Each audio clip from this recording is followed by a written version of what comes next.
Hello YouTube, welcome to my channel. I'm Lady. Let's get right into the video because I don't like long intros. So today we will be talking about what you need to do with, I'm sorry, I'm distracted with the rabbit.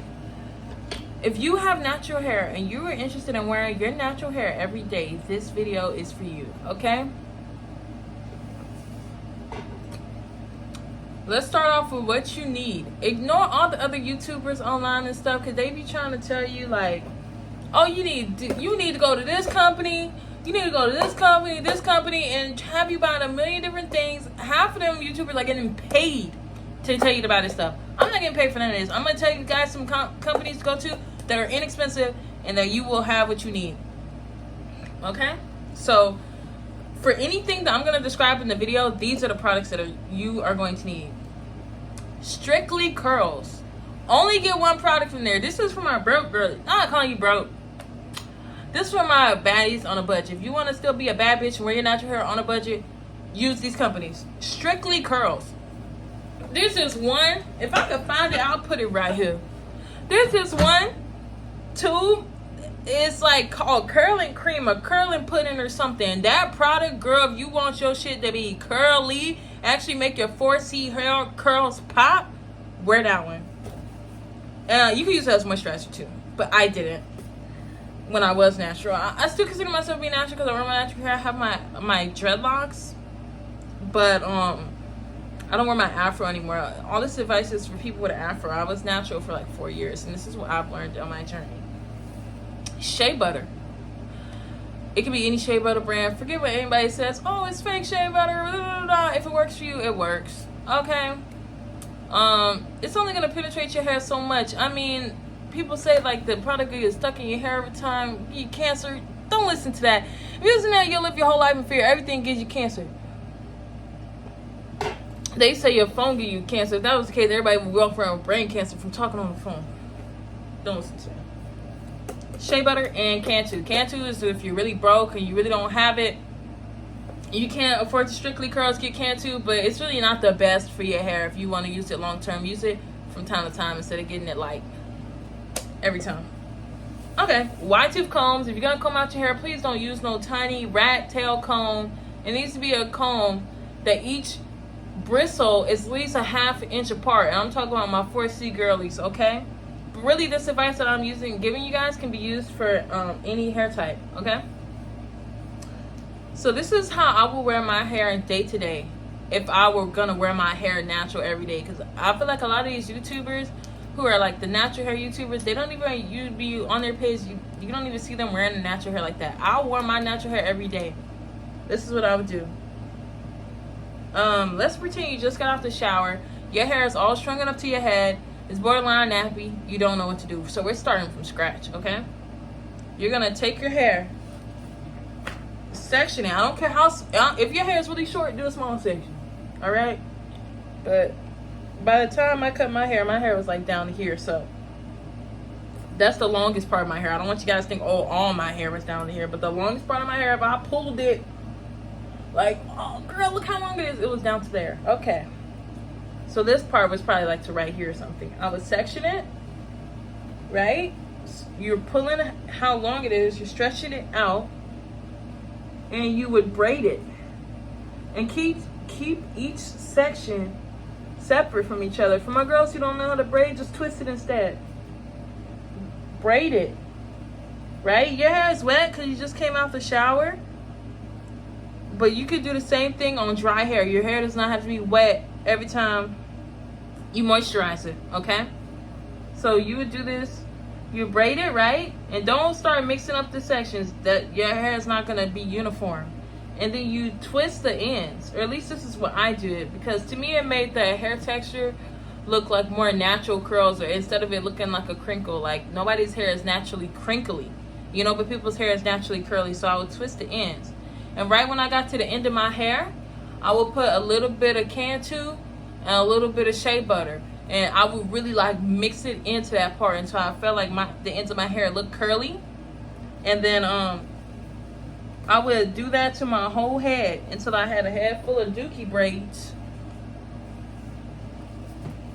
And I would take I let it dry overnight, and then I would wear my hair to school the next morning in an afro. I would just unbraid the braids. You can sit there and separate them afterward, but they're kind of gonna separate on their own. Okay. But yeah, say you wanted to wear your hair again with the braid out next day, you just braid it again, but don't braid it too tight. It'll make your scalp tender over time. Washing goes. I used to feel like when as a 4C girly, washing goes weren't really it for me, because even if it did look good the first day, the next day my hair would be like all matted together and it wasn't worth it. Here's how you prevent that. You do your wash and go. Don't press on your hair while it's drying. Wait for it to be fully dry before you try to like run your fingers through it or anything like that. And then if you want to wear your hair again the next day, you have to go to sleep. You do something called the banding method. I will try to link a video of what the banding method is, but I'm going to explain it here. So this is my natural hair, pretend, right? I would take this section, rubber band right here, rubber band right here, rubber band right here, and so on and so forth. And don't put the rubber band too close to your scalp, because then it's going to be too tight and you ain't going to get no sleep, girl. And you would do that to your whole head, and it's faster than doing a braid out actually. And you do it like that every day. I think they said the most days you can get out of a wash and go is like 8 days. Because I always used to be so confused. We'd be like day 1 hair, day 2 hair, day 3 hair. Nobody explained to me that they're doing a banding method every night, which is how they're not changing their hairstyle every night. Because I used to just do the braid outs all the time, so I never knew what they was talking about. Do the banding method, and you could go up to day 8 hair. No need all these special products. I'm looking at my notes that I made for you guys. Flash it real quick because I can't spell. Edges, girly. Okay, boom. Now I'm gonna show you how I did my edges, because even though I don't wear my whole hair natural, this is still my natural hair. Okay, so if I don't want to add heat to my hair like I be seeing them girls do on TikTok, you can't do them real big edges like you want to, but you can still do a little something. I get Eco Styler gel, right? And I mix it with water. Not because I'm trying to water it down, but I don't want it to flake up. I mix it with water and olive oil. Here, I'll show you. The Eco Styler. Oh, hold on.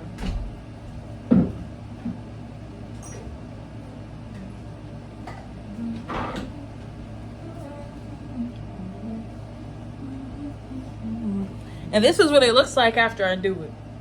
I've had this one. I always get the big one, so I don't have to keep coming back and buying it and buying it and buying it. And then I slick like the little tiniest bit of hair out, and I slick it with Eco Styler gel. And it's not gonna last no time if you do that by itself. You have to go back in and spray it like a little bit. Like, you don't need a lot. Just spray it right there. And then boom, girl, you're set. And your edges are gonna be done. Not as long as if you had to use the heat, but you're not gonna have like the really big afro edges. By the way, you don't have to do your edges to be beautiful. Ignore what everybody says. If you want to have your afro edges, girl, you do that too. Wash your hair. If you don't want to walk out the shower and your hair is like already shrunken up and like literally stuck to your scalp from how tight your curls are, wash your hair in braids. Wait for them to dry, and then do what I said at the beginning of the video. Once the braids are dry, unbraid them. Add a little bit of conditioner and shea butter, and rebraid it, and then let it dry and wear your hair in the morning, girl. Protective styles. If you want to do your braids, locks, all that, I recommend doing your own hair. I mean, it's easy for me to say because I've been doing my own hair for so long, but I started because my mama, I would have been wearing, in high school, I would have been wearing them little girl box braids with the barrettes at the end if I didn't figure out something to do with my own hair. And so that's some motivation, because ain't nobody trying to go to school looking like that.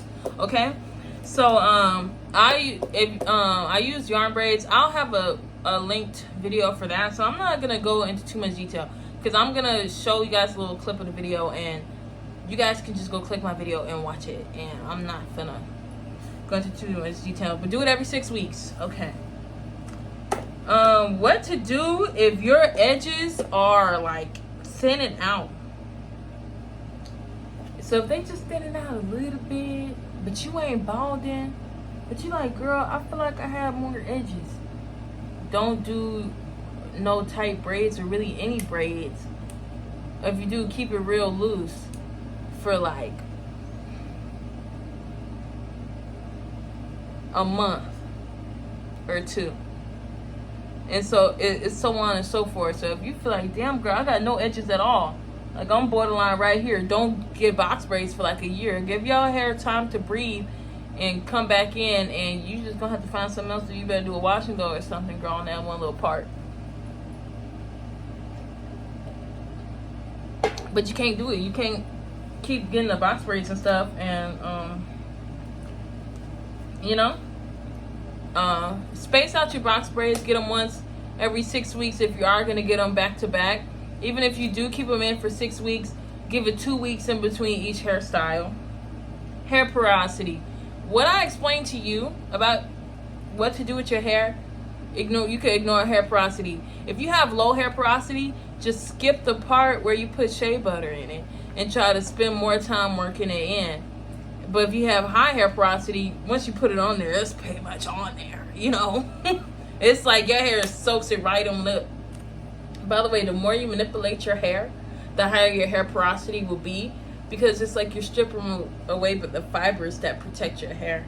So to try not to over manipulate, so you don't end up with really high porosity hair, because that's what I had, and it is hard to do it. It's faster to tangle. You got to trim your ends more often. That's not what you want. Hair type. What I explained to you, you can do with any hair type, girly. I'm just mainly talking to my 4C girlies or my 4B or 4A. I don't know as much about 4A. I do have some 4A hair texture, like right here, girl. I don't know if that counts for anything, but this one little section on both sides of my hair is like 4A, and then like I think I got a little bit in the back, and that's it.